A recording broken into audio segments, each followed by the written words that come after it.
우리 민족의 최대 비극 6.25 전쟁. 당시 단 한 대의 전차도 없었던 우리 군은 맨몸으로 수류탄과迫격포탄을 안고 북한군의 전차를 향해 달려들어야 했다.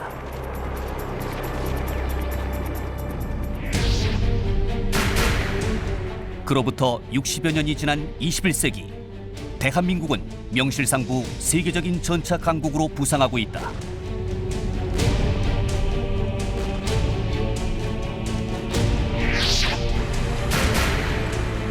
(1950년) 미군으로부터 교육용으로 도입한 M36 잭슨 경전차. 그 후 1960년대에도 M4A3EA, M47 등 미군이 물려준 전차에 만족해야 했던 우리는 1970년대에 이르러 과감히 한국형 전차 개발의 꿈을 키우기 시작했다. 그 노력 끝에 우리 육군은 1988년 올림픽을 앞두고서 이른바 88 전차인 K1 전차를 갖게 된다. 그리고 대한민국 방위산업계는 각고의 노력 끝에 1500마력의 고출력 동력 장치를 장착해 신속한 기동력과 강한 화력을 자랑하는 세계 수준의 전차 K2 개발에 성공한다. 제1차 세계대전 이후 지상전의 왕자로 군림해온 전차. 하지만 대전차 무기와 유도 무기가 발달하며 이제 전차의 시대가 저물어간다는 의견이 나오고 있다. 지상전의 왕자 전차의 시대는 어디로 흘러갈 것인가? K2 이후 한국 전차 개발은 어떻게 나아가야 할 것인가? 방위산업계의 뜨거운 이슈. 대한민국과 세계 전차의 역사와 운명을 알아보자.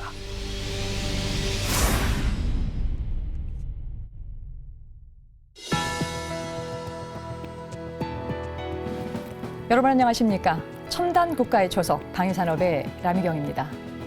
오늘은 지난 시간에 이어서 대한민국 전차 개발사에 대해서 알아보겠습니다. 함께 하실 세 분 소개합니다. 먼저 전 ADD 전차 개발 단장을 역임하신 조남태 단장 모셨습니다. 반갑습니다. 조남태입니다. 역시 ADD에서 우리나라 전차 개발에 참여해 오신 아주대학교 시스템공학과의 김의환 교수 모셨습니다. 예, 반갑습니다. 김의환입니다. 마지막으로 월간 폴레튼의 홍희범 편집장 함께 하시겠습니다. 예, 반갑습니다. 홍희범입니다. 네, 바쁜 가운데 시간 내주셔서 고맙습니다. 오늘 이 시간에는 전차 개발 관련 이슈를 몇 가지 짚어보겠는데요. 그 첫 번째 질문으로 이 전차는 지상전의 왕자라고 불리는 것만큼 굉장히 중요하게 그 위치를 점하고 있었지만요. 실상 예전 과거만큼 이게 그만큼의 위상을 지금 갖고 있다고들 얘기를 안 하고 있거든요. 더 이상 새로운 전차를 개발할 필요가 없다는 이 전차 무용론. 이 주장이 어떻게 나오게 됐는지 먼저 좀 궁금하고요. 두 번째로는 이 전차 무용론에 대해서 오늘 나오신 세 분의 패널들은 각각 어떤 입장을 갖고 계신지 먼저 듣고 시작하겠습니다. 먼저 홍희범 편집장께서 시작해 주시죠. 예, 전차 무용론이라는 게 사실 새로운 게 아닙니다. 제일 처음 제기된 게 사실 1930년대입니다. 그때 나온 얘기가 스페인 내전 같은 전투의 경험을 토대로 대전차포가 이렇게 발달했으니까 전차가 멀쩡하게 살아날 수 있겠냐. 그런 식으로 그 무용론이 굉장히 강하게 제기가 됐습니다. 물론 그때 그 전차가 없어지진 않았지만 그 얘기를 듣고 소련이나 프랑스 같은 나라들은 전차를 이제 보병 사단에 분산 배치하는 식으로 이제 잘 흩어가지고 보병에 지원하자. 이런 식으로 생각을 했다가 독일이 역발상을 한 겁니다. 오히려 이걸 한꺼번에 모아가지고 집중 운영하면서 잘 생존할 수 있지 않겠냐. 그래서 1939년, 40년 사이에 전격전을 해가지고 그야말로 연합군을 쓸어내버렸죠, 완전히. 그만큼 이게 무용론이라는 게 무비판적으로 수용하면 사실 굉장히 위험합니다. 사실 지금 무용론이 나온 이유도 워낙 이 보병용 대전차화기도 발달하고 또 이제 항공기라든가 기타 다양한 대전차 수단이 나왔기 때문에 이제 전차가 이제 전장에 나와봤자 얼마나 살아남겠냐. 그러니까 차라리 필요 없다. 이런 식으로 좀 극단론이 나오는 게 사실인데 근데 역으로 생각하면 그런 전차가 없으면 뭘 하냐. 뭘로 그 자리를 메꾸냐. 그게 큰 문제거든요. 전쟁터에서 강한 화력과 방어력을 갖춘 어떤 수단이 왔다 갔다 하면서 여기저기 투입돼야 할 그런 필요가 있거든요. 그런 상황에서 전차가 없어지고 경장갑차라든가 보병연투차 이런 수단만 갖고 어떤 전차의 빈자리를 메꿀 수 있냐. 그렇게 얘기하면은 아무리 포병이 발달하고 항공력이 발달하고 그래도 전차만큼 간편하게 지상군이 딱 가져와서 포격을 적진에 퍼붓고 직접 맞아서 메꿀 수 있는 그런 어떤 수단이 없거든요. 뭐 전차 무용론에 대해서는 좋은 예가 하나 있는 게 일본입니다. 일본 같은 경우는 워낙 산악 지형이 험준하고 바다로 둘러싸여 있기 때문에 전차가 필요 없지 않느냐. 그래가지고 한때 초창기에 전차를 아예 갖지를 말자 그런 얘기가 있었습니다. 근데 결국 이게 기각이 된 게 만약에 전차가 없다 그러면 적은 상륙할 때 전차를 갖고 올 필요가 없거나 아니면 약간의 전차만 갖고 와도 되기 때문에 그만큼 쉽게 일본에 대한 침략을 생각할 수 있다. 그렇기 때문에 일본도 어떤 방어적 차원에서 어느 정도의 전차 전력이 있어야 된다. 그래서 결국 전차를 개발하고 배치하게 됐고요. 또 산악국가인 스위스 같은 경우만 해도 거기는 우리나라는 될 것도 없이 험준한 산악지대인데 최신형 전차를 수백 대를 갖고 있습니다. 뭐 강원도만한 조그만 나라가 그 정도 전차 갖고 있다는 얘기는 그만큼 그네들이 보기에도 뭐 지형이니 대전차군이 그런 걸 떠나가지고 전차란 무기 자체가 굉장히 무시할 수 없는 존재다라는 걸 인정한 셈이죠. 아, 네. 이번에 김혜원 교수님은 어떤 의견 갖고 계신가요? 글쎄, 전차의 무용론이 나타나는 건 제가 보기엔 크게 두 가지라고 생각이 들어요. 두 차례 걸쳐서 크게 있었던 게 보였는데 첫 번째가 뭐냐면 대전차 화기의 발달이 들었는데요. 그때 대전차 화기의 발달의 핵심은 뭐냐면은 당시에 없었던 고폭 탄두라는 게 있어요. HEAT, 히트 탄두라는 게 생겼는데 운동 에너지만 가지고 충격을 받던 그런 그 위협 수단이 이제 히트 탄두라고 해서 고속의 그 제트가 발생을 하는 게 있어요. 그게 뭐냐면은 금속 제트가 그 발생을 해서 이게 장갑을 치게 되면은 굉장히 빠른 속도가 됩니다. 그게 거의 10의 7승 하는 뭐 메타퍼세크 하는 그 정도 되는 속도인데 이게 발달되다 보니까 그 탄으로 쏘면 장갑이라는 게 견디는 장갑이 아무것도 없어요. 다 뚫려요. 그런데 이제 그거의 효과를 언제 보게 되냐면은 이 대전차 미사일이라든가 이런 것들이 이제 그런 탄두를 사용을 하게 되거든요. 그러니까 전차가 온다 하더라도 저걸 한 대 맞추면은 저거 다 그냥 이렇게 무력화되니까 전차는 더 이상 쓸모가 없지 않느냐. 네. 이렇게 해서 하나 발생한 게 하나가 있습니다. 근데 이거에 대한 대처가 이제 어떤 일이 벌어지냐면은 그러면 그 히트 탄두에 나오는 제트를 막는 방법은 공학적으로 방법이 없느냐. 근데 또 사람들이 그걸 또 만들어내요. 그래서 그 히트 탄두를 잘 막는 이제 그 특수한 장갑을 또 만들어내게 되죠. 그래서 이제 기술적으로 그걸 해결하는 것뿐만 아니라 하나를 더 하게 되는데 그게 뭐냐면 맞아. 우리가 오픈된 상태에서 그냥 이렇게 옆으로 쫙 서서 이렇게 전진을 하게 되면은 내가 노출되는 게 너무 전술적으로 보면 위험하니까 이거를 해결하는 이 장갑 부대를 쓰는 전술을 새로 개발하게 됩니다. 그리고 이제 그 뭐라 그러냐면 프라그 리핑이라고 그래가지고 개구리가 펄짝 뛰지 않습니까? 그냥 주르륵 뱀 가듯이 가는 게 아니고 개구리가 뛰어요. 그럼 옆에서 또 지원을 가고 그다음에 요 개구리가 여기로 뛰고 그다음 개구리는 여기로 뛰고 이렇게 해가지고 계속 이게 바운딩 이렇게 튀는 거야 말하자면. 그다음에 또 숨어요. 그렇게 하면서 그 오버워치 이렇게 이제 사주 경계를 다른 사람이 해주고 전투하는 영화에서 많이 보셨을 거예요. 보비 하나가 막 따라락 쏘면 옆에서 어머니도 들어가지 않습니까? 그런 식의 전차 전술이 발달돼요. 근데 그 전술은 지금 현대전에서도 쓰고 있는 전술입니다. 그래서 기술적으로 탄을 막는 방법, 그 다음에 전술적 해결 이렇게 돼서 쭉 이제 지금까지도 유지되고 있는데 최근에 이제 그 걸프전을 하면서 또 한번 문제가 발생을 해요.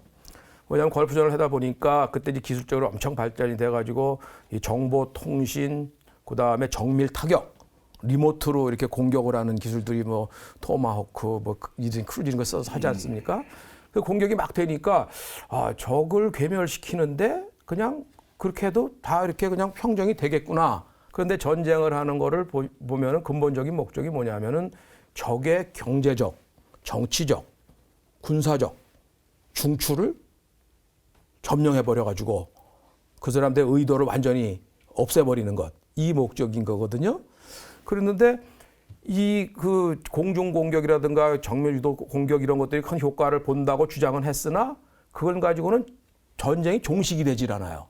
네. 그런 문제 때문에 이게 전차가 이제 그 역할이 줄겠구나 생각을 다 많은 사람이 했으나 그래도 맨 마지막에 보니까 그거 크루즈 미사일 수만 발 쏴도 대포, 비행기 출격, 소로티스로 뭐 1000소로티를 해도 걔들은 다 땅굴 속에 들어가서 가만히 있고 다 숨어 있고 못 잡더라.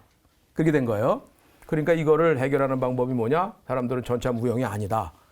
그러면서 전차는 아직도 유용하다라는 그런 결론을 내게 됩니다. 예. 이번엔 조 단장님은 어떻게 보십니까? 이 전차 무용론을 주장하는 것은 그 나라의 안보 환경이 말해줍니다. 즉 최근에 북한의 대남 전쟁 위협이 가중되면서 대공 미사일도 갖다 놔야 되겠고 초저고도 중고도 고고도 방공망이 시급하다. 그런데 돈이 없다. 그런데 가만히 보니까 K2 전차가 100억여 원에 달하는데 이거를 한 10대만 안 해도 한 1,000억 원은 되지 않느냐. 그럼 이 1,000억 원으로 상당히 북한의 대남 전쟁 위협의 비대칭 전력을 보강할 수 있는 무기를 살 수 있을 것 같다. 이렇게 주장을 하는 거예요. 이건 결국은 못 가요. 지금 우리나라의 중국과 두만강, 압록강, 연해주의 러시아와 물 건너 일본의 전차력을 합하면 주한 미군의 전차와 에이브람스 A1, A2, 한국군의 K1, K1A1, K2 전차를 다 합한 거예요. 택도 없어요.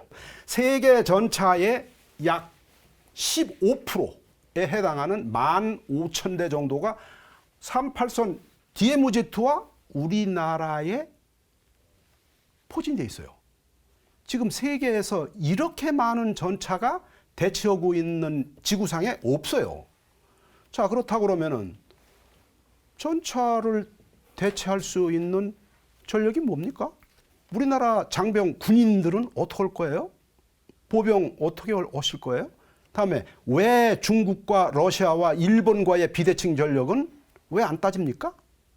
북한은요, 아무것도 아니에요. 걱정 안 하셔도 돼요. 북한의 비대칭 전력은 다 비대칭 전력이에요. 나타나는 모든 북한의 무기체계는 전부 수적으로는 다 비대칭이에요. 그러면은 질적 우위의 무기체계를 갖추는 것이 우리나라의 무기체계 전력 증강의 방침입니다. 그런데 지금 간신히 개발해가지고 양산에 들어가서 182개 대한민국 중공업이라는 업체가 다 덤벼들어서 지금 혼신의 힘을 다해서 개발했다고 그러지 않습니까? 혼신의 힘을 다해서 지금 생산 중인 전차를 그거 좀 유보하자. 이거는 제가 다른 각도에서 평가를 하셔야 됩니다. 예, 알겠습니다. 이 전차의 무용론에 대한 배경이 이제 그 대전차 화기 발달이라고 하는 것과 걸프전을 이제 말씀을 주셨는데요. 오늘 나온 세 분 모두 다 무용론이 아니라 이건 굉장히 전차는 유용하게 사용할 수 있는 얘기다라고 하는 걸로 이제 요약이 좀 됐습니다. 네. 자, 그렇지만 다른 예를 하나 더 드려볼까요? 예, 뭐 부총 설명 있으신가요? 그 보도가 된 내용인데 이라크의 전차 대대장이 한 말이에요. 자기가 39일 동안 공습을 받고 막 했는데 그때 자기가 그 지휘하는 전차가 39대였답니다. 그런데 그때 공습을 한 39일 동안 받고 나니까 그 중에서 7대가 부서지고 32대가 남았어요. 32대가 남았는데 미국의 M1A1 전차가 진격을 하게 되다 보니까 20분 만에 다 없어졌어요. 그러니까 그 긴 시간 동안에 아무런 공습을 해도 결국은 그 전장에서의 디사이시브, 결정적인 역할을 할 수 없다는 얘기예요. 그러니까 결국 20분 만에 완전히 전장이 깨끗이 청소되는 경험을 했다고 돼 아주 중요한 그런 개념이죠. 예, 전장의 알겠습니다. 시작은 전차로 시작해서 전차로 끝납니다. 예, 알겠습니다. 네, 그런데 이제 지금 이제 전차가 굉장히 중요하다, 유용하다는 말씀으로 요약이 되는데요. 저는 이제 남북한 대치 상황에서 무엇보다도 이제 우리 안보 환경에 비춰봤었을 때 이 전차가 굉장히 중요할 것 같다는 생각을 좀 하고 있는데요. 현재 이 남북한 이 그 전차 전력을 좀 비교해 가면서 이 부분에서 좀 의견을 좀 주시죠. 이번에는 먼저 김우한 교수님께서 시작을 좀 해주시죠. 남북한의 이제 전차 전력이죠, 그죠? 예. 전차 전력이면은 그 우리 남북의 대치에 있어서의 첫 번째로 실질적인 전투가 된 것은 이제 우리 6.25 이제 전쟁이 아니겠습니까? 그때에 제일 선봉에 세웠던 것이 T-34라는 전차예요. 러시아제 전차를 몰고 들어왔습니다. 그래서 우리가 그리고 우리 연합군이 가장 기겁을 했던 것이 이 전차를 보고 놀란 거예요. 행전 보지도 못한 무슨 구르릉 하는 아주 무서운 쇳덩어리가 진짜 괴물같이 달겨드는데 오금이 저려서 어떻게 할 수가 없더라. 그런 얘기가 있고요. 그다음에 미군들도 마찬가지예요. 전투 경험 없는 사람들이 그때 대적할 수 있는 대전차 무기가 있었음에도 불구하고 전차를 보고 놓고 도망을 가는 거예요. 쐈으면 뚫을 수 있었어요. 그런 무기가 있었는데도 불구하고 즉 이렇게 해서 우리의 정신 속에 사실은 생각 속에 아주 깊이 박혀 있는 무서운 무기라는 그런 개념이 들어 있어요. 그 다음에 전쟁이 일어났을 때 결정적으로 이 승패를 결정짓는 일, 이 전차라는 그런 거거든요. 그래서 북한을 보면은 우리보다 훨씬 빨리 이 그 러시아의 제의 전차, T-34 그 이후에 T-54, T-55 뭐 또 이런 전차들을 계속 구비를 하게 돼요. 그 다음에 이제 최근에 와서는 T-72, 그 다음에 T-72를 개량 자체들이 하는 뭐 천마형 전차, 뭐 선군용 전차 이런 것들이 이제 퍼레이드라든가 이런 거 할 때 보면 우리 정보에 다 걸려 들어와서 이렇게 보이게 되거든요. 그 다음에 숫자로 봐도 한국이 보여 있는 전차 대수 거의 2배가 됩니다. 근데 이제 전쟁이라는 게 또 신기해가지고 어떤 문제가 있냐면은 1대1로 교환을 한다고 쳐봐요. 나 하나 죽을 때 저기도 하나 죽는다. 그러면 여기는 101대 가지고 여기는 100대 갖고 있거든요. 그 101대 간 사람이 무조건 이기는 거야. 숫자로만 따지면. 그래서 이렇게 보면은 대수로 봐서 북한이 우위에 있는 거는 분명하고 근데 그 우위에 있는 것이 성능을 여하를 따지고 않더라도 위협적인 존재가 되는 겁니다. 그게. 왜냐하면 전차가 일단 이렇게 해서 어떻게 교전을 붙게 되면 그 기본적으로는 전차가 붙게 되지만 거기에서 죽는 전차 외에 숫자가 많으면 살아남는 전차들이 생기게 되고 그 사람들이 맨 마지막 역할을 하게 되는 그런 상황이 되는 거예요. 그리고 우리는 그거에 비해서 48전차라는 것부터 시작, 47전차 뭐 이런 거 굉장히 이제 뒤에 가서 우리 6.25를 겪는 과정을 보면 나타나겠습니다만은 그 구비가 굉장히 느렸어요. 느렸지만 굉장히 빠른 속도로 우리가 K1, K1A1, K2를 하면서 현대화된 전차를 해서 굉장히 성능이 우수한 전차. 즉 예를 들어서 우리가 컴퓨터 시뮬레이션을 해갖고 교전을 시켜보면 숫자로 말씀드리기는 어렵습니다만은 그래도 우위에 있는 성능을 갖고 있는 전차 뭐 이런 거를 잘 이제 구비하고 있다고 생각이 듭니다. 그러나 숫자상에서는 아직도 지금 저희는 많은 열세 들어가 있는 그런 상황입니다. 예, 알겠습니다. 이번엔 홍익범 편집장께서는 어떻게 보십니까? 예, 일단 말씀하신 대로 북한이 대량의 전차를 보유하고 있고 전쟁이 나면 이제 그거를 선봉에 내세워 가지고 밀고 내려올 거 확실합니다. 그렇게 되면 결국 우리 입장에서도 뭐 꼭 똑같은 숫자 아니더라도 어느 정도는 대처할 수 있는 수량과 그 모자란 수량을 질적으로 메꿀 수 있는 그런 전차 전력이 필요할 수밖에 없는 거죠. 이게 아무리 뭐 공격용 헬리콥터가 있고 뭐 주한미군의 A-10기 있고 뭐 보병도 대전차기가 있고 그렇다고 해도 결국은 적 기갑 부대가 대규모로 집중적으로 투입됐을 때 그거를 마지막에 확실하게 막아낼 수 있는 수단은 결국은 기갑 부대입니다. 걸프전도 그렇고 6.25 때도 그렇고요. 결국은 6.25 때 북한군 전차를 막아내는 결국은 미군 전차고요. 그 밖에도 많은 사례들이 결국은 이제 전차가 적전차 부대가 대규모로 올라왔을 때 어느 정도라도 거기에 비견할 만한 전력 지수를 가진 기갑 전력이 있어야 막을 수 있다. 그거는 어떻게 바꿀 수 있는 부분이 아니고 한반도 안보 환경에서 지금 현재 국군이 갖고 있는 전차 전력이라는 게 뭐 숫자가 적당하냐, 성능이 충분하냐 그거에 논의가 있겠지만 적어도 전차가 어느 정도 수준 있어야 된다. 그 대전제는 바뀔 수가 없다고 봅니다, 절대. 아, 예. 말씀 잘 들었습니다. 이번엔 조남대 단장은 어떻게 보십니까? 예, 뭐 두 분께서 좋은 말씀하셨기 때문에 저는 6.25 전쟁 당시로 돌아가서 한국군의 기갑 전력이 어떻게 됐는지 제가 좀 보태서 말씀드리겠습니다.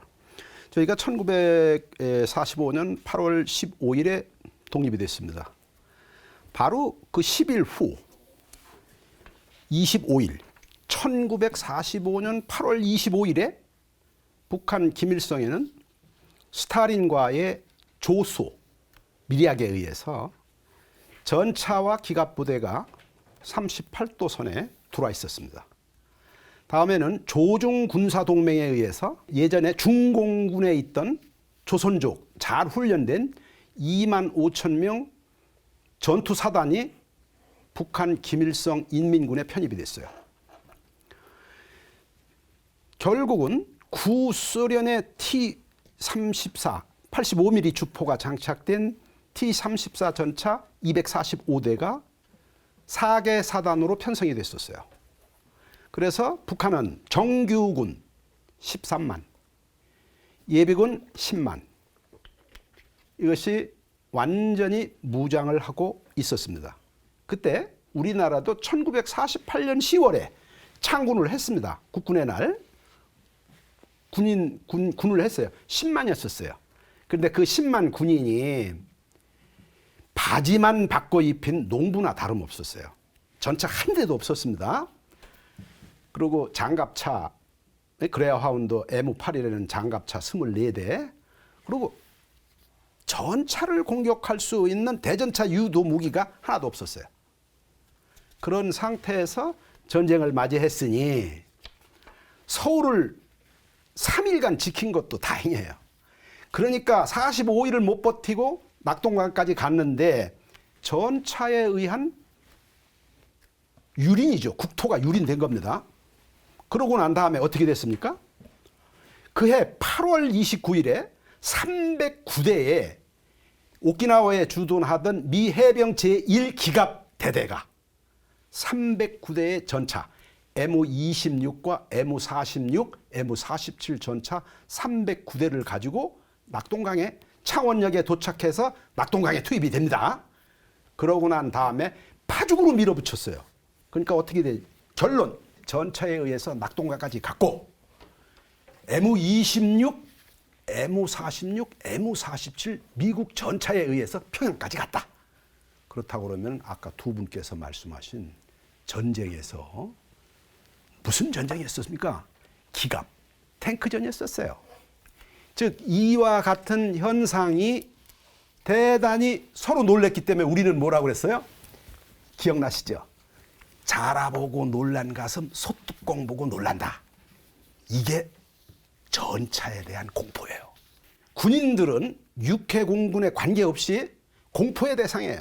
제가 지금 움직이는지 포가 탄이 있는지 시동은 걸리는지, 그러니까 그게 뭐냐면요, 심리전에서 공포, 대단히 공포를 주는 무기체계다. 그래서 강조해서 말씀드립니다만 전차가 들어가지 않으면은 전쟁이 안 끝나요.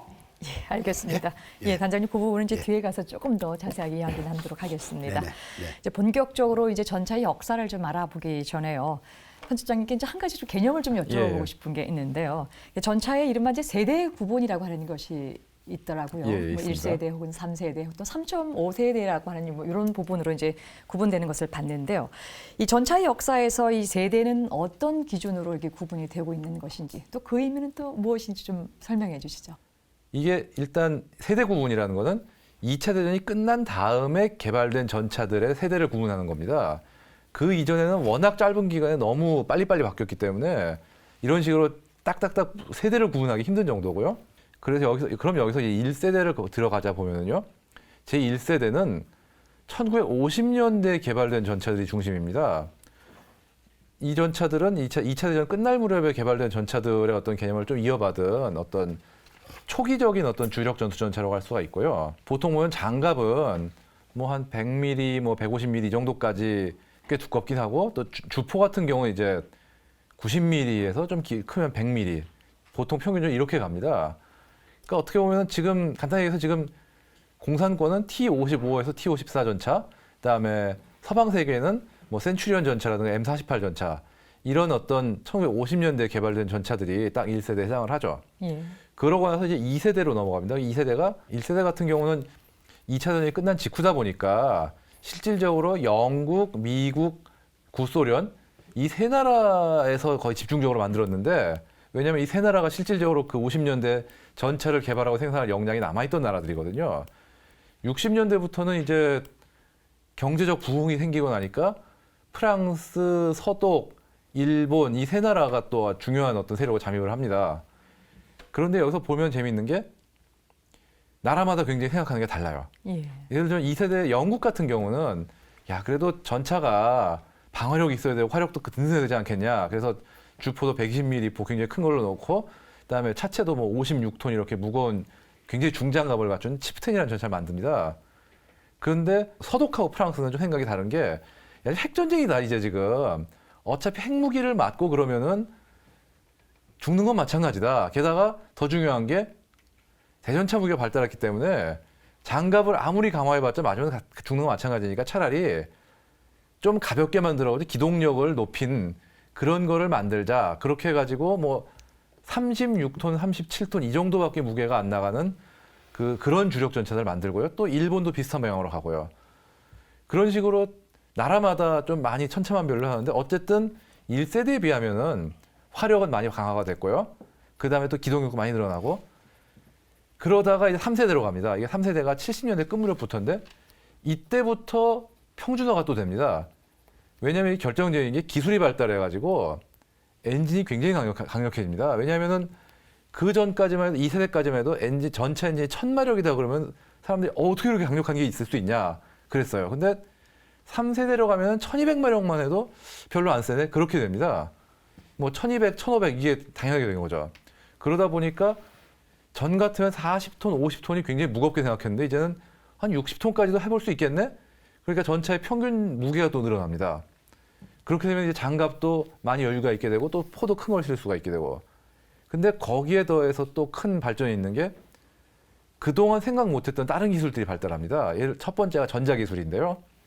그 전까지만 2세대까지만 해도 대부분의 전차들은 거리 측정을 광학 장비에 의존을 했습니다. 한마디로 거울 두 장으로 본 영상을 가지고 그거를 사람의 눈의 원리 이용해 가지고 거리를 가늠하는 어떤 그런 시스템을 쓴다든가 아니면 옛날 구소련 같이 망원경에 이 정도 크기로 보이니까 이 전차가 이 정도 보이면은 한 이게 뭐 1km겠지 그런 식으로 눈대중에 의존하는 방식도 있었고 그러던 것이 3세대부터는 레이저로 정확히 거리를 측정한 다음에 그 거리 측정 값을 컴퓨터에 입력을 해가지고 컴퓨터가 알아서 맞춰주는 그런 어떤 전자 디지털식 사통 시스템이 정착이 되고 거기에다 야간 투시 장치도 열상 장치를 이용해가지고 그 이전 세대하고는 비교가 안 되게 굉장히 높은 야간 투시 능력이 보장이 됩니다. 그리고 또 발달하는 게 복합 장갑이 등장합니다. 뭐냐면은 철 하나만 가지고 이거를 어떻게 두껍게 해서 하느냐 아니면 뭐 철의 합금 비중을 높여서 어떻게 단단하게 그렇게 하는데 결국 철이라는 소재는 아무리 머리를 써도 한계가 있거든요. 그래서 이제 사람들이 머리를 쓴 게 그러면 이 철판과 철판 사이에 다른 어떤 여러 가지 소재를 섞어가지고 무게는 최대한 덜 늘리면서 이 방어력은 같은 두께의 철판보다 훨씬 튼튼하게 하는 방법이 있지 않을까. 그렇게 해서 개발된 게 복합장갑입니다.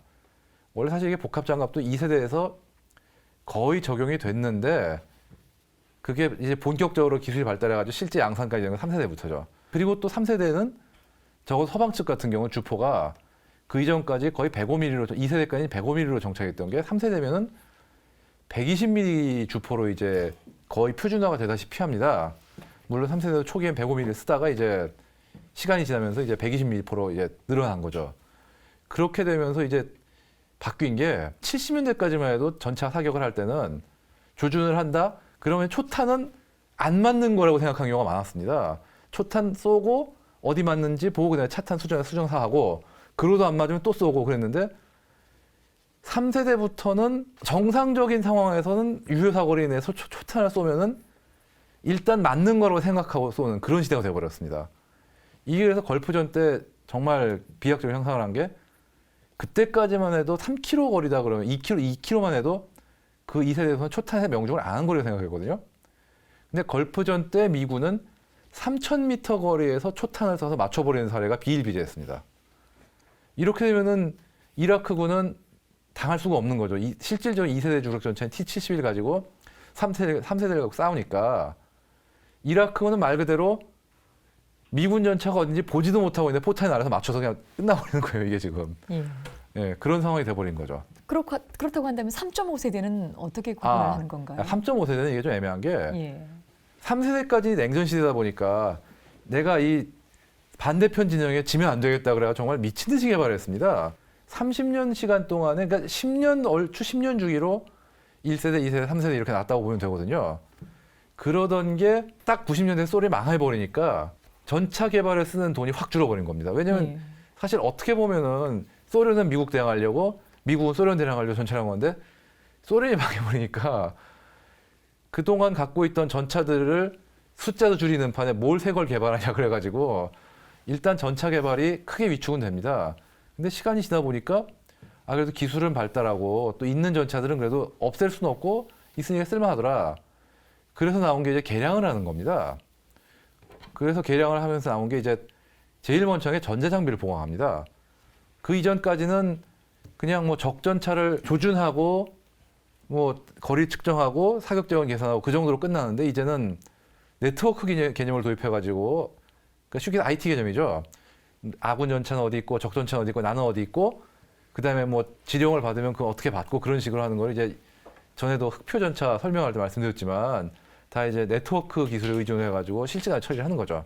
그다음에 또 사격 통제 장치라든가 뭐 기타 여러 가지 기술도 더 업그레이드를 하고 또 예전 같으면은 달릴 때 주포가 흔들리는 건 생각을 안 하고 있던 거를 지금은 또 그 흔들리는 부분까지 다 보정을 해가지고 맞추고 또 피하 식별 장치를 추가를 하고 이런 식으로 어떤 3세대를 기본으로 하되 어떤 새로운 개념의 전차를 개발하기보다는 기존 개념을 더 업그레이드하는 방향으로 간 게 3.5세대입니다. 예. 아직 4세대라고 부를 만한 건 아직 나오지 않았다고 봐야 할 것 같고요. 예. 말씀 잘 들었습니다. 예. 여러분께서는 지금 첨단 국가의 초석 방위산업을 시청하고 계십니다. 제1차 세계대전이 치열하게 벌어지던 유럽 곳곳의 전장. 당시 지상전은 보병이 전선을 따라 길게 참호를 파고 그 위에 기관총을 걸어놓고 난사하는 참호전 위주로 진행됐다. 기관총이 불을 뿜는 한 진지를 돌파하기가 매우 어려웠고 불과 몇 미터를 전진하기 위해 수만 명의 병사가 목숨을 잃어야 했다.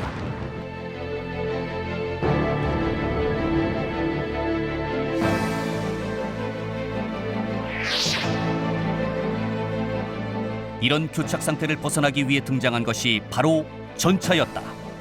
영국 해군이 농업용 트랙터를 이용해 적의 총탄을 막는 동시에 기관총을 발사하며 달릴 수 있는 땅 위의 전함 개발에 나섰다.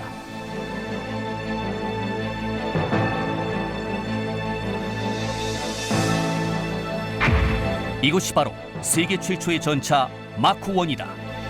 총 중량 28톤의 마크1 전차는 8명의 승무원이 탑승했고 57mm 대포 2문과 기관총 4정을 장착했다. 역사적인 마크1의 첫 돌격. 비록 큰 전과를 올리진 못했지만 그 등장과 존재감만으로도 전장은 공포와 경악에 휩싸였다. 그리고 5개월 뒤 벌어진 캉불의 전투에는 무려 300여 대의 전차가 투입돼 불과 몇 시간 만에 10km를 전진하며 천하무적의 위력을 과시했고 이를 계기로 전차는 지상전의 주역으로 올라서게 된다. 그리고 지난 100년 세계 방위 산업계는 치열한 기술 경쟁과 정보전을 통해 앞다투어 첨단 전차를 개발하며 소리 없는 전쟁을 이어오고 있다. 네, VCR 영상 잘 봤습니다. 저희가 이제 지난 시간 토론 과정에서 전차가 이제 1차 세계대전전에 나오고요. 또 2차 세계대전을 이제 들어서게 되면서 굉장히 많이 이제 어떤 발전된 양상을 좀 보였다고 이제 말씀을 좀 드렸는데요. 편집장님, 이 전차의 역사를 보면요. 2차 세계대전을 거치면서 각국 전차들이 이 괴물로 이 변해가는 것을 보고 있습니다. 이제 1, 2차 세계대전에 등장했던 이 전차들을 예를 들어서요. 이게 어떤 의미인지 설명 부탁드리겠습니다. 일단 1차 대전에 등장한 전차들은 트랙터에 장갑판을 붙이고 포를 단 수준입니다. 뭐 속도라는 게 빨라봤자 8km. 쉽게 사람이 조금만 빨리 걷거나 조금만 뛰면은 순식간에 앞질릴 수 있는 그런 수준이었으니까요. 그리고 장갑도 1차 대전 때는 뭐 두꺼워봤자 2cm, 뭐 평균 1cm 이런 식으로 진짜 총알이나 막을 수 있는 수준이고 뭐 또 주포도 정말 뭐 짧은 포신에 뭐 57mm, 뭐 37mm 곡사포 이런 수준이다 보니까 정말 지금 기준으로 보면은 뭐 불도저나 트랙터 같은 거에다가 뭐 철판 두르고 뭐 그렇게 하는 수준밖에 안 되고 정말 빈약합니다. 도저히 어떤 현대적인 기동전을 수행하기에는 택도 없죠. 그러던 게 2차 대전으로 가면은 우선 속도가 엄청나게 빨라집니다. 1차 대전 때 8km만 해도 속도가 빠르다고 하던 게 이제 2차 대전 40km 정도로 이제 30, 40km 정도로 늘어나고 이제 빠른 건 뭐 60, 50 이렇게까지 가고요. 그 다음에 장갑도 이제 1차 대전에서는 정말 총알이나 막았던 그 수준이었던 게 2차 대전에서는 평균적으로 아무리 못해도 5, 6cm 두꺼우면은 이제 뭐 10cm, 12cm 이렇게까지 두꺼워지는 거고요. 정말 적전차나 대전차포의 포탄도 막을 수 있는 수준이 됐고 거기에 주포도 이제 포신이 훨씬 길어지고 구경도 커지고 하면서 정말 뭐 그렇게 5cm, 6cm, 심지어 10cm 이렇게 두꺼워진 적전체 장갑도 뚫을 수 있는 정도로 엄청나게 커졌고요. 그런데 이런 식으로 어떤 성능상으로 엄청나게 발전이 됐는데 반대로 더 줄어든 게 있습니다. 1차 대전 때는 전차 승무원 숫자가 엄청나게 많았습니다. 뭐 포를 2개 달고 기관총 4개 달고 이러다 보니까 뭐 승무원 8명, 뭐 10명 이런 식으로 정말 사람들이 바글바글 많이 탔거든요. 그런데 2차 대전으로 가면은 뭐 5명, 4명 이 정도 타는 게 보통입니다. 그리고 포도 뭐 2개씩 달고 그러던 걸 이제 포탑 하나에 포 한 문 이렇게만 달아버리고요. 근데 오히려 그렇게 좀 인원을 줄이고 무장도 줄인 무장의 숫자 줄인 전차가 더 효율적으로 전투를 수행합니다. 왜냐하면은 그동안의 경험을 토대로 어떤 인원 배치도 효율적으로 하고 또 포탑도 한꺼번에 360도를 다 커버할 수 있는 회전 포탑으로 바꾸고 이러다 보니까 더 어떤 효과적인 전투 운영이 가능하게 된 거죠. 이런 식으로 어떤 2차 대전을 거치면서 우리가 아는 형태의 전차가 탄생했다. 이렇게 해도 과언이 아닐 겁니다. 예. 이제 2차 세계대전 때 얘기를 좀 더 자세히 좀 해볼까요? 김 교수님. 네. 우리 지금도 이제 독일 축구 대표단의 별명을 이제 전차 군단이라고 하지 않습니까? 그렇죠. 이제 독일이 아마 이제 그런 이미지를 갖게 된 것이 2차 세계대전 때였을 것 같은데요. 당시 이제 독일 측에서 어떤 전차를 개발해서 이제 투입을 했고요. 또 그 중에서 전차의 역사에 또 획을 그을 수 있는 전차 어떤 것을 들 수 있을까요? 전차 군단이라는 말이 그 내포하는 의미를 가만히 보면 스피드, 속도가 있어요. 그 다음에 애큐러시, 정확도가 있고, 그 다음에 스피드와 애큐러시를 갖고 들어가서 결정적인 순간에 골에다 골을 넣어야 되거든요. 굉장히 우리 말하자면 결정적인 역할을 하는 디사이시브니스, 이게 들어가는 거란 말이에요. 근데 이러한 속성들을 근본적으로 독일은 전차라는 데로부터 저 워머신이죠. 전차에 사용하는 기계인데 이 전차라는 무기 체계가 그런 속성을 다 갖고 있다는 것을 일찌감치 보게 됩니다. 그 역사를 거꾸로 올라가다 보면은 1차 대전을 가서 전차라는 이름으로 장비가 나타나기 시작하는데 그거를 가만히 들여다본 그 풀러라는 분이에요. 영국에.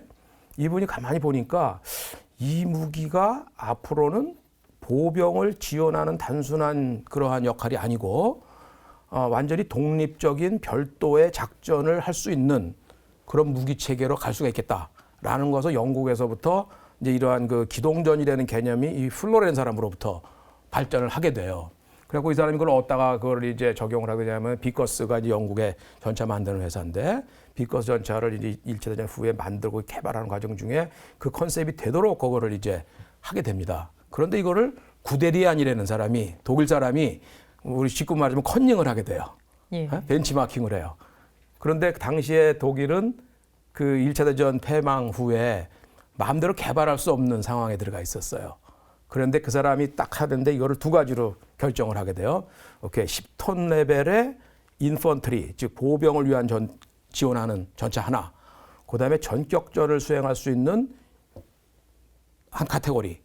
돈도 없고 기술도 마음대로 드러내놓고 개발할 수 없고 그런 상황이 돼 보니까 이 2가지로 몰래 이제 개발하는 거를 쓰게 됩니다. 그래가지고 많이 사용되는 게 이제 그 폴란드 침공 때 쓰는데 그때 2가지 형태를 다 거기다가 투입을 하게 돼요. 그래서 보병을 지원하는 개념하고 그 다음에 전격전을 하는 전차로서의 기능을 이제 하게 되죠. 근데 이제 그 당시에 1차 대전 후에 어떤 일들이 벌어지냐면 불란서가 미국이 가는 방향하고 그다음에 영국이 가는 방향이 달라진 거예요. 그러니까 영국과 독일이 가는 방향은 전격전과 이 전차로서의 단독 전투라는 개념이 하나 형성이 됐고 미국과 불란서는 이제 반대로 인펀트리. 그래서 그 당시에 그걸 어떻게 하냐면 캐벌리 비클이라고 해서 영국과 이 독일이 갖는 컨셉을 갖는 분류가 하나가 있었고 근데 인펀트리 서포트라는 거로 해서 보병을 지원하는 건데 그 2 개념으로 이제 분리가 되는 겁니다. 자, 그래서 이 구데리라는 사람이 그거를 비커스가 하는 것, 그 다음에 풀러가 만든 컨셉 이런 걸 잘 개발을 해서 전차를 만들어 가지고 결국은 기동성, 생존성, 화력 이렇게 만드는데 이 3가지를 다 합치면 전차로서 나타나는 기능이 하나가 뭐냐면 충격이라는 거예요. 그러니까 예상하지 못한 대로 그냥 뭐가 우르릉 쾅쾅 하고 나타나는데 그냥 나타나는 것도 아니고 막 쏘면서 뭐라 그럴까요? 그냥 다 이렇게 헤쳐가면서 그냥 딱 들어온단 말이에요. 그런데 여기서 구데리안이 아주 중요한 걸 하나를 발견하게 돼요. 내가 이걸 한다 하더라도 예를 들어서 잘 갔어요, 앞으로. 그랬는데 내가 가는 동안에 옆에서 다른 사람이 서포트를 축구로 말하자면 해서 나를 그러니까 전진할 수 있도록 막아주는 사람도 있어야 될 거 아닙니까? 예. 근데 이거를 구대련이 차관을 하게 돼요. 그래서 어떻게 편성을 하게 되냐면은 부대 그 전격하는 그 기동 군단 자체 내에다가 아틸러리, 야포를 집어넣고 군수 지원을 집어넣고 그다음에 통신하는 부대 집어넣고 그래갖고 보전포 합동이라는 개념을 만들어 놓고서는 이제 전차를 제대로 쓰게 만드는 거예요. 보전포가 합동이 안 되면 전차 단독으로서는 어떻게 보면 무용지물이 될 수가 있습니다. 왜냐하면 단독으로 앞으로 나가면 대전차도 한 대 맞으면 끝이에요, 그냥. 근데 요거를 못 쏘게 하는 걸 전차가 할 것이냐, 아틸러리가 할 것이냐, 보병이 할 것이니까 이런 걸 구대련의 전술에 딱 들어가게 됩니다. 그래서 폴란드를 다 해서 이렇게 그 점령을 해버리는데 그래갖고 그 전술에다 뭘 집었냐, 아까 그런 구성을 하고 부대 편성을 한 다음에 군수 지원을 할 수 있도록 그 선을 굉장히 견고하게 해버려요. 여기서 이게 막히면 전차가 아무리 빠른 기세로 들어갔다 하더라도 기세 유지도 안 될 뿐더러 그다음에 내가 차단돼 가지고 할 수 없다라는 그런 전술하고 보병을 지원하는 전차 하나, 공세 기동을 할 수 있는 전차 하나 이렇게 만들어서 그때 이제 펜절에는 이름이 1, 2, 3, 4 이렇게 발달해서 나오게 되고 그것이 2차 대전을 시작하는 아주 중요한 그 역할을 하는 전차가 됩니다. 아, 그렇군요. 네. 독일의 이제 펜저 1, 2, 3으로 나가는 이 구데리안의 첫 시작이 이렇게 또 중요한 또 예. 역할을 또 하게 됐군요. 자, 그렇다고 한다면 이에 대응하는 이제 미국과 영국의 전차 개발도 굉장히 중요할 텐데요. 예. 편집장님. 2차 세계대전 중에 그럼 연합군 측에서 내놓은 전차 어떤 것이 있고 가장 또 이렇게 우리가 대표할 수 있는 부분은 어떤 것이 있을까요? 글쎄요, 막 연합군도 독일에 대응해 다양한 전차를 개발을 합니다. 근데 결국은 이제 2000년 중반 넘어가면은 두 종류의 전차가 가장 중요한 무게를 띠게 됩니다. 바로 미국의 M4 셔먼 전차, 그다음에 소련의 T-34 전차입니다. 일단 이 두 전차가 나옴으로써 해서 어떤 그때까지 독일이 갖고 있던 전차에 대해서 그나마 대적할 수 있는 평균적인 성능이 나왔고요. 근데 사실 무엇보다 중요한 게 이 두 전차부터 서방 측이 엄청난 수적 우위를 자랑하게 됩니다. 이게 간단하게 얘기해서 두 전차를 합치면은 생산량이 11만 대입니다, 얼추. 이게 어느 정도 대단한 양이냐? 2차 대전 때 독일군이 생산한 모든 전차를 다 합쳐도 5만 대 정도밖에 안 됩니다. 근데 문제는 이 5만 대가 다 셔먼이나 T-34하고 대적할 수 있는 그런 전차냐? 그게 아니고요. 대부분은 뭐 경전차, 뭐 한마디로 성능이 미달해서 셔먼하고 맞붙으면 떨어지는 게 한 3만 대 되고요. 그나마 셔먼하고 붙을 수 있는, 셔먼이나 T-34하고 붙었을 때 어느 정도 동등하게 싸울 수 있는 수준 이상, 그렇게 되면 2만 대 정도입니다. 그리고 그 2만 대 중에 셔먼이나 T-34를 압도할 수 있는 굉장히 고성능을 가진 전차 한 6,000대에서 7,000대 정도밖에 안 되고요. 그러니까 바꿔 말하면은 6, 7,000대 정도의 전차를 가지고 아무리 그 적전차를 성능적으로 압도를 해도 10만 대가 밀려오는데 이걸 어떻게 막겠습니까? 게다가 또 문제가 이제 전쟁 후반이 되면서 독일은 이제 점점 밀려 들어가면서 점점 무기가 그리고 소모가 되고 본토가 빼앗기는 그런 상황인데 미국하고 소련 같은 경우는 계속 본토가 멀쩡한 상태에서 무기를 생산하니까 이게 수출 열쇠가 더 떨어지는 거예요, 이게. 그래서 이제 전쟁 막바지가 되면은 연합군하고 미국, 소련하고 이제 합치면 이제 뭐 아무리 적게 한 10,000대 이상의 전차를 실전에 동원할 수 있는 상태에서 독일은 이제 잘해야 한 300~400대를 이제 간신히 실전에 투입할 수 있는 상황이 돼버린 거죠. 이래가지고는 못 이깁니다. 절대로. 예, 그렇군요. 그러니까 독일의 전차 군단에 맞설 수 있는 연합군은 이제 수적으로 우세하게 해서 2차 세계대전 마지막을 또 이제 승리로 또 그렇죠. 장식하게 그리고 되죠. 또 하나 이제 중요한 게 독일 전차들이 특히 전쟁 후반에 가면은 워낙 급하게 만들다 보니까 품질 관리가 좀 문제가 많이 생깁니다. 그래서 기본 설계 단계에서도 좀 뭐랄까 부품 소모라든지 그런 부분에 대해서 신경 많이 안 쓰고요. 반면에 미국의 셔먼 전차 같은 경우는 고장이 잘 안 납니다. 그래서 이제 사실은 소련 같은 경우도 겉에서는 미국한테서 셔먼 전차 원조를 받았는데 겉으로 야 이게 뭐 성능이 이렇게 좋냐? 우린 이거보다 더 좋은 거 있다. 우린 니네들이 주니까 쓰긴 쓰지만 원래 안 없어 상관없다 그런 식으로 막 했는데 막상 소련 망한 날 기록을 보니까 셔먼 전차가 전부 어디로 갔냐면은 소련군에서 최정예 부대가 근위사단이라고 하거든요. 다 거기 근위사가 들어갔어요. 그만큼 걔네도 이거를 높게 평가했다는 얘기죠. 네, 말씀 잘 들었습니다. 결국 이제 말씀대로 이제 그 M4 셔먼과의 이제 T-34가 결국 6.25 전쟁 때 고스란히 저희한테 들어오게 되는데요. 이제 마무리 차원에서 우리 조 단장님께 이제 드릴 말씀은요. 그 6.25 전쟁에서 우리 전차 우리가 어떤 경험을 중심으로 해서 이제 앞으로 이 방위 산업을 근간을 이루는데 그 밑바탕이 좀 되게 볼 수 있을까요? 네, 한국 전쟁은 2차 세계대전하고 무관하지 않습니다. 두 분께서 말씀드린 대로 2차 세계대전은 이거 제가 말씀드리는 거는 전차 개발 순서입니다. 영국, 프랑스, 독일, 미국, 러시아. 요거 순서입니다. 전차 개발을 한 국가 순인데 1차 세계대전에서 놀란 독일이 전차 개발에 1차 세계대전 끝나고 나서는 선두주자였었어요.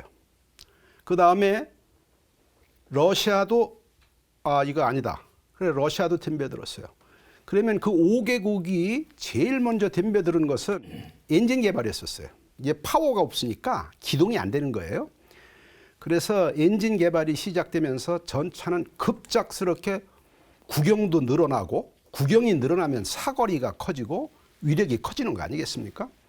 이렇게 돼서 6.25 사변은 온 전차, 한국에 온 전차는 2차 세계대전에서 시험평가가 다 끝난 셔먼, 패턴 전차가 한국전에 온 거예요. 그러면은 2차 세계대전에 제일 먼저 영국에서는 우리가 얘기하는 취프탄 탱크의 마크 4, 다음에 레오파드 독일 전차의 어머니격인 판자 3, 4 두 종류뿐이 없었어요. 다음에 불란서는 AMX-10, 13, AMX라고 그러는 전차가 투입됐고, 그런데 여기서 가만히 들여다야 볼 것은 러시아는 2차 대전에 9대가 출전을 했어요. 9대가. 그런데 신기한 것은 그 전쟁 기간 동안에 1일 100대씩 T-34 전체를 만들었다는 거예요. 그래가지고 전쟁이 끝났을 때는 8만 대를 가지고 있는 세계 최대의 전차 강국이 돼버렸어요. 그래서 미국의 자극이 여기에서 일어났어요. 서방의 자극이에요. 세계대전 끝나고 난 다음에 동서냉전 체제에 들어가면서 미국, 영국, 독일, 서도, 미국이 구소련에 대항해서 우리가 탱크 많은 엔진과 트랜스미션, 포 사격 통제 장치를 4개국이 나눠가지고 개발하자. 이래가지고 탱크가 미국도 독일 엔진과 불란서의 사격 통제 장치를 탄약, 포 기술을 다 독일 걸 갖다가 미국이 M1 전차, M60 전차를 만들었어요. 그리고 또 독일도 역시 불란서도 역시 하다가 전차 기술 독립이 일어난 거야. 독립전쟁이 한 거야. 전차로 국가 상징성이라고 있어요. 이게 전차가. 국가 상징성 때문에 내가 전차를 말이야 지상의 왕자를 외국에 의존할 수는 없지 않느냐. 그래가지고 미국이 독립해서 M1A1 에이브람스로 간 거예요. 다음에 불란서가 르크레어로 간 거예요. 독일이 레오파드로 간 거예요. 영국이 치프텐으로 가버렸어요. 그래가지고 독립이 돼버렸어요. 전차가. 그럼 뭐가 독립이 됐다는 뜻이냐? 파워팩과 포가 독립한 거야. 그러면 포가 독립했다는 뜻은 탄약과 사격 통제 장치가 독립이 된 거예요. 그러면서 현대 전차는 어디로 갈지 솔직히 모릅니다. 그러면 6.25 사변은 8만 대 남은 전차 스탈린이 김일성을 주어가지고 즉 남한을 적화 통일하는 데에 썼는데 그거 몰아낸 거 역시 전차 아니었으면 못 몰아냈다. 그때서부터 6.25 사변이 종결과 동시에 우리나라에서도 이건 이제는 전차 개발을 국가 안보, 자주국방의 국책으로 가자. 이렇게 해가지고 1974년 4월 19일에 박정희 대통령의 경제개발 제5차 경제개발, 제3차 경제개발 5개년 계획에 플러스 국방 8개년 계획을 접목시켜라. 이거는 자주국방 오다였었어요. 그래가지고 한국군이 실질적으로 전차에 개발된 거는 1973년으로 보시게 되거든요. 그러면서 뭐가 있습니까? 중화학 조정과 함께 포항종합전철의 건설, 키스트 설립, 국방과학연구소 설립, 원자력연구소, 우리나라의 과학기술연구소가 그때 5개가 설립이 됩니다. 5개가. 그러면서 모티브는 어디서부터 불이 붙었느냐? 전차에서 불이 붙었어요. 어떤 의미에서는 전차 개발을 통해서 자주국방을 이루었다. 이렇게 자위하고 싶습니다. 오늘 세 분 말씀 정말 감사하게 잘 들었습니다. 6.25 전쟁을 이야기하다 보니까요. 우리나라에게 전차란 각별한 의미를 갖고 있는 무기라고 생각이 듭니다. 이 뼈저린 경험이 어떻게 한국형 전차 개발로 이어졌는지 다음 이 시간에 계속 이어가겠습니다. 끝까지 함께해 주셔서 고맙습니다. 안녕히 계십시오.